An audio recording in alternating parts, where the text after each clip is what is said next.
There's a genre of hip hop that has been slowly creeping its way into the mainstream for the past decade and a half, maybe even longer. And although it's not the biggest subgenre, it's gaining popularity by the minute.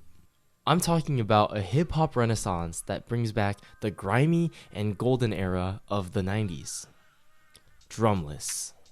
In the modern era of hip hop, where you see a bunch of just mindless pop rap and the fizzling out of trap, Drumless is really shining and making its mark. It's been a genre that has stuck to not just the roots of hip hop, but also black culture in America.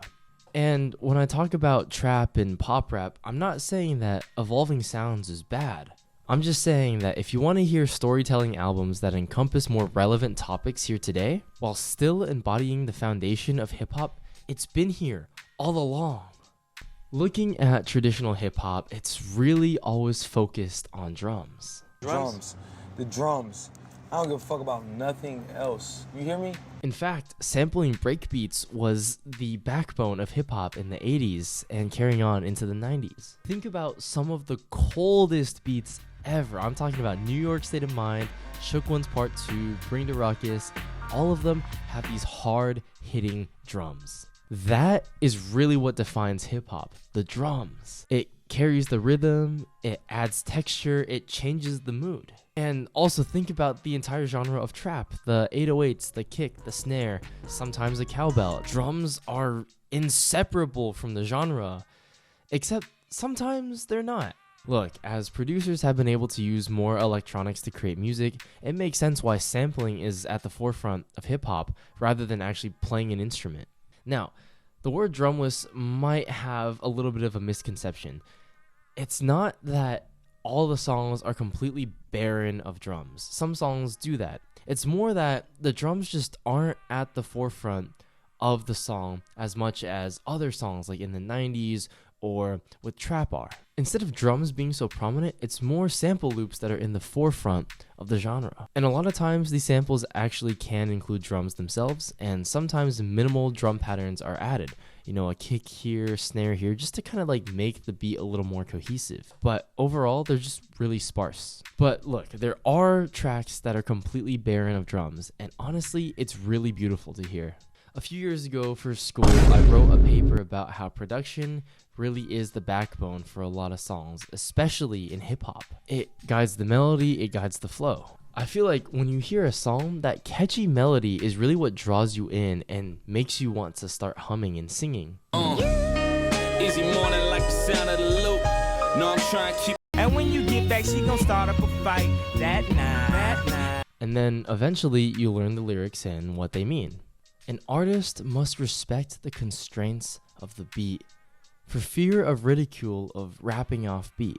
Pussy nigga, I know. And a lot of creative rappers have really gone beyond the art. They have their own flow that complements the beat, but it's usually never the other way around. There's also an entire genre dedicated to just instrumental hip hop, whereas if it was just someone rapping, it would just be considered a cappella, like any other genre. The prominent factor that makes Drumless really intriguing is that the lyrics and the beat match together in a way like we've never really seen before. With Drumless style productions, you get everything at once. The lyrics are bright and clear, allowing you to vividly imagine everything the rapper is saying, and the beat creates a really atmospheric setting. Yeah, personally, when I first heard songs that were kind of in the ballpark of this genre, it was hard for me to get into. I was looking for something more fresh and energetic. The funk on Wesley's Theory and the chipmunk soul and extravagant production of Devil in a New Dress is what I looked for in music. But the more I got into drumless hip hop,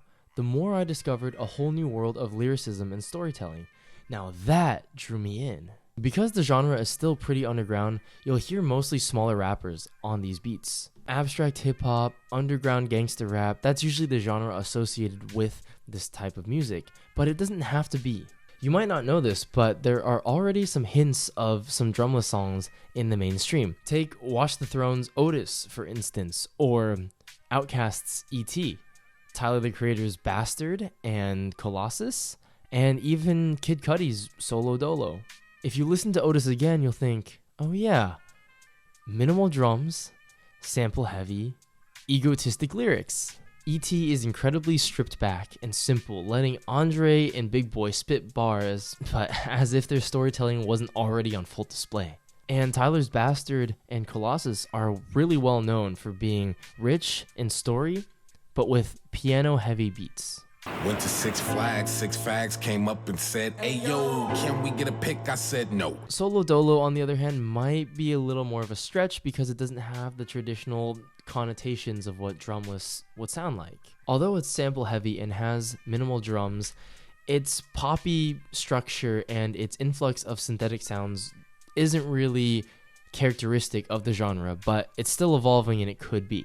As the genre is growing, it doesn't have to remain in the confines of the underground. Now, I want to take a moment to talk about the pioneers of the genre. The first person I really want to talk about is RZA of the Wu-Tang Clan. He's always been known as this genius producer who really experiments with a lot of ideas. One of those ideas is drumless hip-hop. RZA has a song called Handwriting on the Wall, released in 1998 with no drums, only piano. My mic check is Robotech. Run over the track to my lyrical gigapet slow flow.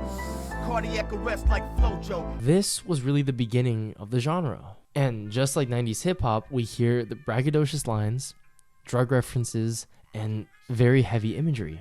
Madlib and MF Doom even made some drumless tracks in the early 2000s, evident with Rainbows and Rhinestone Cowboy from Mad Villainy. The house like rock and roll, got more soul than a sock with a hole. Set the stage with a... And of course, we have to mention the OG that really solidified the genre, Rock Marciano. A man who worked with Busta Rhymes in the 90s and really defined the sounds of drumless hip-hop today. He went on a hiatus in the 2000s and came back in 2010 to debut Marsburg. This album was met with critical acclaim across the underground. Rock Marciano not only raps, but he also essentially single-handedly produces all of his work because not that many people can really match that atmosphere that he's trying to create. And ever since, he's been a valuable asset in the underground hip-hop community. He's often cited alongside Ka, another rapper and producer package in one. Ka goes really into world building, and his dark atmospheric production lets his lyrics shine through. His projects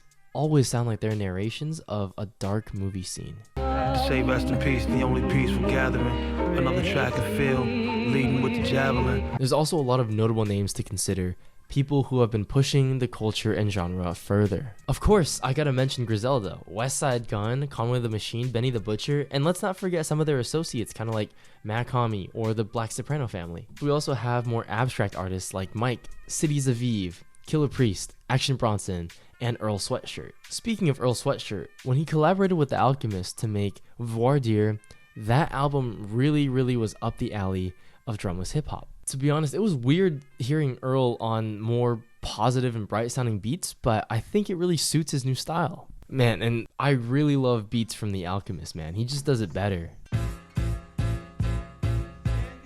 The sounds are so heavenly and really match his minimalist signature beats. And The Alchemist's 4 to 5, even more album run with Boldy James is incredible. And it's not just The Alchemist, Rock Marciano, and Ka, there are other producers too. Preservation's Eastern Medicine, Western Illness was randomly recommended to me one day, and I just discovered a whole new world of beautiful music. It was such an atmospheric listen. There's also Hermit and the Recluse, who worked with Ka on Orpheus vs. the Sirens, and also Nick Craven, who has worked with Boldy James. Now, these producers, although smaller, play a really integral part in the genre. They're the ones that go deeper and unearth the hidden gems. Now, I really want to take a moment to talk about one of my favorite contributions to drumless hip-hop in recent history, and that is Stove God Cooks.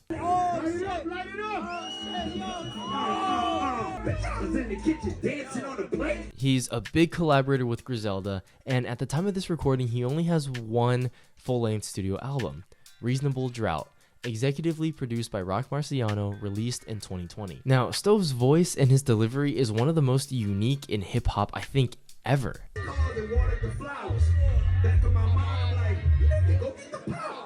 Stove's got funny hooks and witty one-liners, and he really understands the essence of the beat that he's rapping on. He can rap a run-on sentence with no pause and still be on beat. He asks questions, uses onomatopoeias, and of course he raps very, very vividly about cocaine and slinging drugs. 200 bands in the chrome hard pants is nothing. I read your offer, that shit was disgusting. I might sell my next shit for $1 million.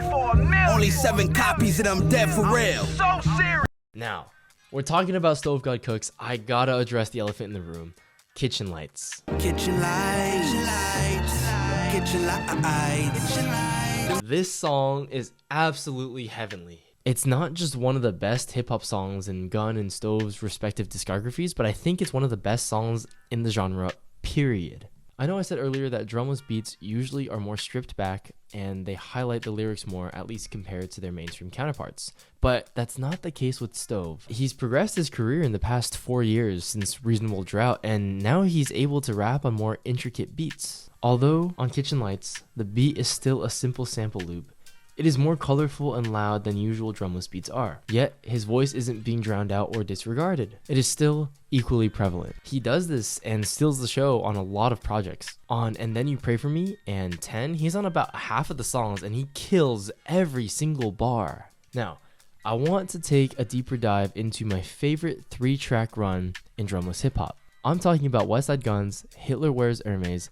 8B, Ostertag, Munch, and 99 Averix. On Ostertag, West sits back and lets Stove take the wheel. Don't make me send my dog through there in the Yukon mask. Husky nigga hanging out the 2-door Benz. It's a braggadocious rap song about everything Stove has done in his career. He details his double life where he is in a drug-filled environment, but also he's a lavish rapper. In about a minute, he uses 5 witty metaphors, and the first one is directly related to the title of the track. And they all flow, connecting his story together. Now, on Munch, Stove is absent, but West and Tiana Denise have incredible performances. Just how many days you got in front of you? Live the way you wanna. West is detailing his life indulging in luxury. He has jewelry, vacations in Europe, but also details a life living outside the law as well. Finally, on 99 Averix, Stove is back and he's accompanied by AZ where they share a very vivid story. Feds kick the door, this the realest shit I never wrote. Listen to the beat. The icy piano is invigorating, but it's not just that. It's the haunting sample in the background that adds to the atmosphere of the track. This beat is so versatile, and I think any theme can be rapped about.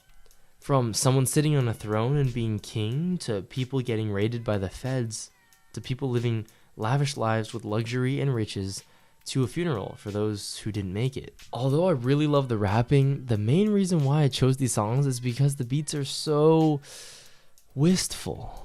The bell ringing and the plucky strings complemented by the orchestra make me yearn for the past. The lo-fi chopped sample from Sunshine and Promises, along with the other sound effects throughout the song, really remind me of old Looney Tunes era cartoons. Whenever I listen to Munch, it makes me nostalgic, like I'm watching old Tom and Jerry on a grainy TV while there's like a teapot boiling in the background. By the way, did anyone ever play that Tom and Jerry game online where you set up like a Rube Goldberg machine and like tried to catch Jerry? I feel like the sound effects of that game match really perfectly with Munch. And then 99 Averix finishes the trilogy off with those pitched pianos and dreary voices singing in the background.